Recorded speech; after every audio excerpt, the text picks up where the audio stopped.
Governor, thanks for coming in this morning. I want to start with yesterday's appearance by Trump, the spectacle on his helicopter giving rides for kids. I spent a lot of time with you back in 2008 when you won Iowa by doing it the old-fashioned way. You had retail politics, you had a ground game.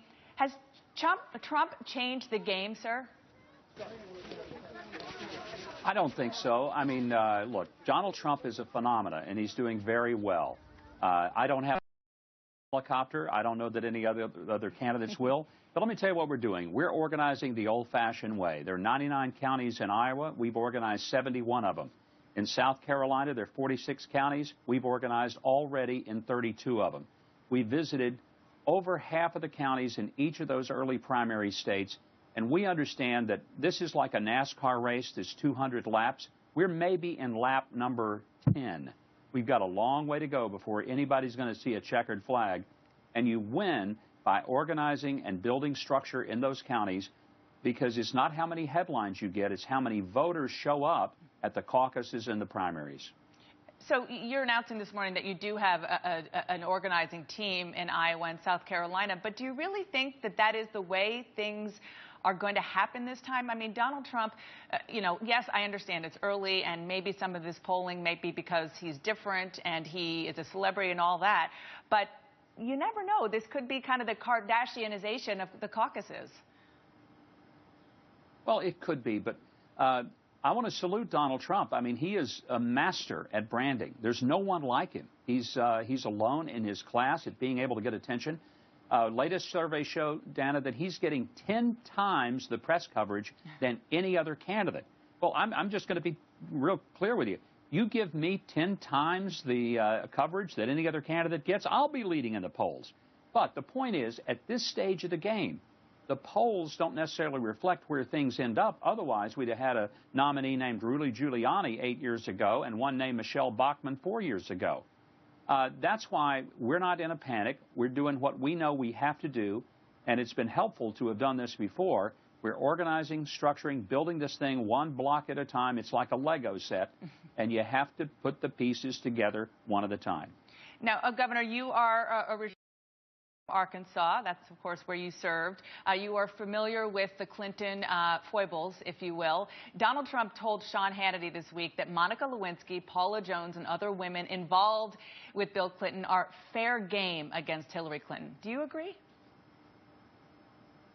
I don't know that we have to go there, because there's plenty about Hillary's record that gives us all the ammunition we need.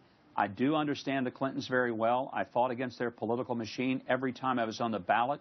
That's what a lot of Republicans have not yet figured out when they say, my gosh, who can we put up against Hillary? Well, there's only one candidate on that stage among Republicans who has effectively and successfully and repeatedly challenged the Clinton political machine, and that's me. So but stay to get away into from, the personal stay away lives, from the Bill Clinton? I don't think that's necessary. Interesting. Yeah, he's not on the ballot. Hillary is. That is true. That is true. But look, Dana, let me mention this. I think that there's going to be some things she'll have to answer for. What happened the night of Benghazi? What about those emails? What about the private server? What about the fact that she did not follow the law and protocol? There are plenty of things, including the reset button with Russia.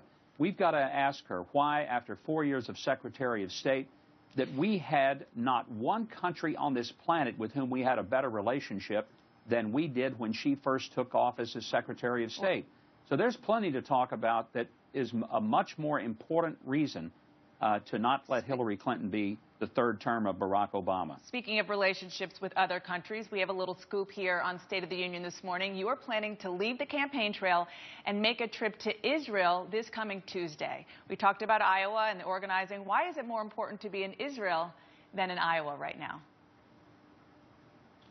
Well, there's several activities. We'll only be there a couple of days, but as you know, I've been going to Israel for 42 years. My first trip was in 1973. I've been dozens and dozens of times. I've got a lot of there, and a lot of Americans live there. We're doing some fundraising, but more importantly, I'll also be visiting with a number of officials and discussing the Iranian deal, because I think it is the most dangerous situation that we face, not just for the Middle East, but for the rest of the world in a long time. This is essentially arming and equipping a terrorist state. The Iranian government is not to be trusted. And for 36 years, they've kidnapped Americans, they've killed Americans, they hold Americans hostage right now, and we're being pushed to get into a deal that gives us nothing, but gives the Iranians the capacity to ultimately end up with a nuclear weapon. And that's